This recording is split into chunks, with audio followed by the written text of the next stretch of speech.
U.S. President Joe Biden on Thursday urged Congress to pass a $430 billion drugs and energy bill, saying it is the strongest way to fight inflation and would make significant progress toward achieving his climate goals. Look, this bill is far from perfect. It's a compromise. But it's often how progress is made, by compromises. And the fact is that my message to Congress is this. This is the strongest bill you can pass to lower inflation, cut the deficit, reduce health care costs, tackle the climate crisis, and promote energy security. All the time while reducing the burdens facing working class and middle class families. So pass it. Pass it for the American people. Pass it for America.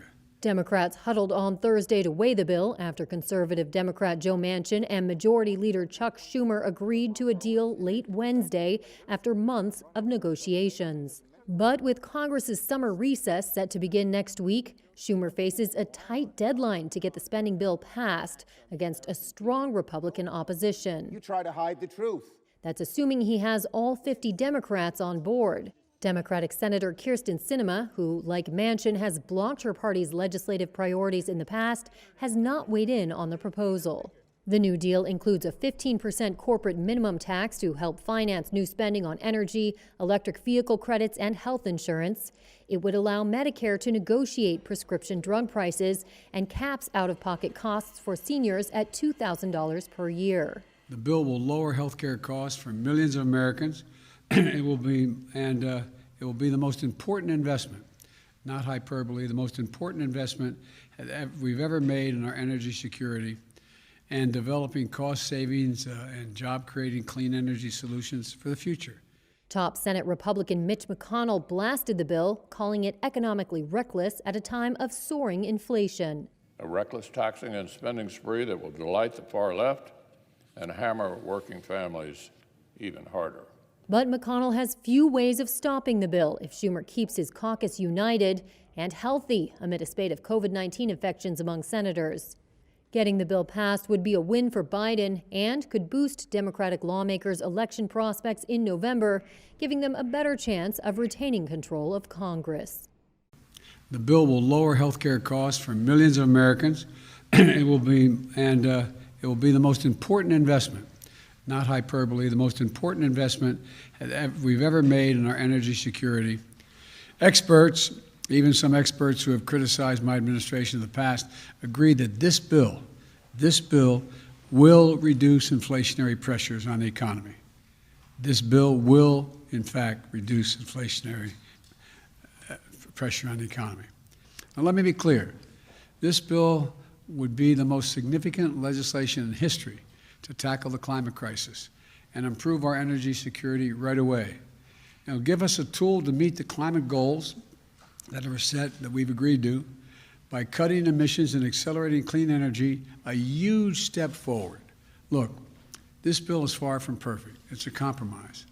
But it's often how progress is made, by compromises. And the fact is that my message to Congress is this. This is the strongest bill you can pass to lower inflation, cut the deficit, reduce health care costs, tackle the climate crisis, and promote energy security. All the time while reducing the burdens facing working class and middle class families. So pass it. Pass it for the American people. Pass it for America.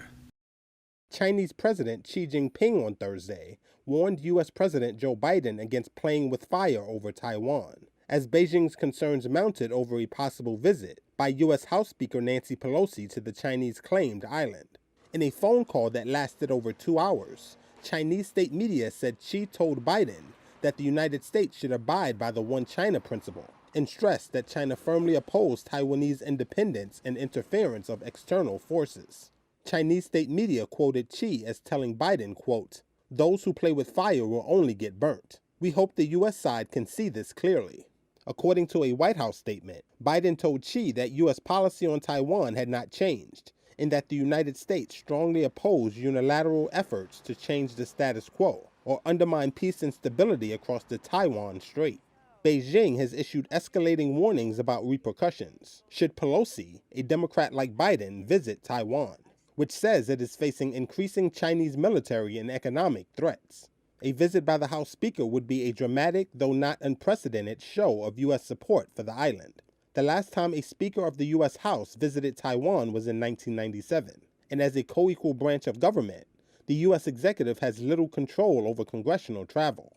White House Press Secretary Karine Jean-Pierre told reporters during a briefing Thursday that Biden brought up genocide to Xi as well. He raised genocide and forced labor practices by the PRC. That is something that he raised. About the human rights, as he always does. This is, as we've said, that anytime the president has an opportunity, he raises that when he meets with another leader, and called on PRC to cease its ongoing human rights abuses across China. The White House readout said the two leaders also discussed a range of other issues, including climate change and health security. U.S. officials said they saw the fifth call between Biden and Xi as another chance to manage competition between the world's two largest economies, whose ties have been increasingly clouded by tensions over democratically governed Taiwan, which Xi has vowed to reunite with the mainland by force if necessary. Now, the toughest update this morning is we have our first set of confirmed deaths. There's a report that we have lost a Perry County native, an 81-year-old woman, and we've had at least two other fatalities just confirmed, one in Perry County and one in Knott County. But let me say that unfortunately, I expect double-digit deaths in this flooding. That's something that we rarely see. It's going to take time as these come in, and as I'm going to talk about in a little bit, we're going to have more rain tonight in some areas, and we're going to need people to take some steps to keep them safe. Otherwise, even the total that we expect could grow. This isn't just a disaster, it is an ongoing natural disaster. We are in the midst of it, and for some places it's going to continue through tonight.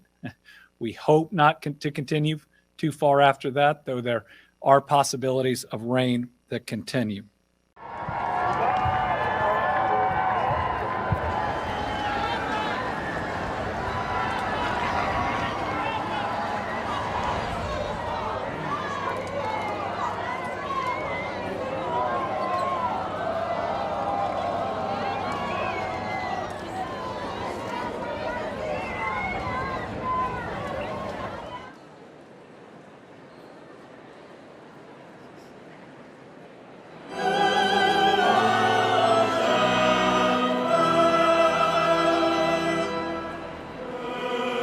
Hermanos y hermanas, son preguntas que cada uno de nosotros se hace a sí mismo.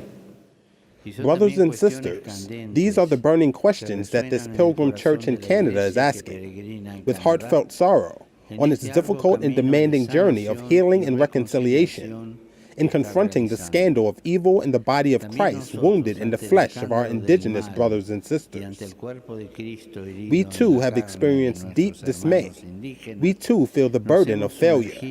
Allow me to accompany you as a church in pondering these questions that arise from hearts filled with pain. Why did all this happen? How could this happen in the community of those who follow Jesus? Y acompañarlos como iglesia en estas preguntas que nacen del corazón lleno de dolor. ¿Por qué sucedió todo esto? ¿Cómo pudo ocurrir algo así en la comunidad de los seguidores de Jesús?